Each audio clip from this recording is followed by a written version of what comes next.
కూర్చుని అటుపక్క పెట్టిలో కూర్చున్న వాళ్ళు 3 ముక్కలాట ఆడుతున్నారు. తెలిసిన వాళ్ళు చెయ్యొద్దండి. చాలామందికి పరిచయమే. ఇటు 3 ముక్కలాట అంటే పేకాట అంటాం కదా, అది ఆడుతున్నారు. అక్కడ కూర్చున్న ఒక ఆయన బైబిల్ చదువుతున్నాడు. వీళ్ళకి ఒకటి తగ్గాడంట.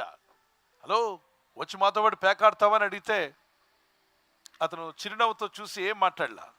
హలో, నిన్నే అడుగుతున్నాం, పేకాడతావా, మాతో పాటు జాయిన్ అయ్యి అంటే అతను అన్నాడు, నా కాళ్ళు నావి కాదన్నాడు. కాళ్ళు నీవి కావా? కాళ్ళు లేకుండా వచ్చావా? కనబడుతున్నాయి ప్యాంట్లు, కాళ్ళు ఉన్నాయి కదా, నావి కాదన్నాడట. కూర్చోబెడతాం, ఆడతావా అంటే చేతులు నావి కావన్నాడు. చేతులు నీవి కావా?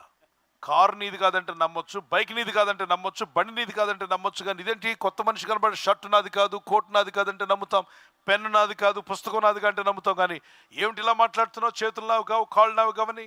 సరే మేము ఆడుతుంటే చూస్తావా అంటే కళ్ళు నావి కావన్నాడట.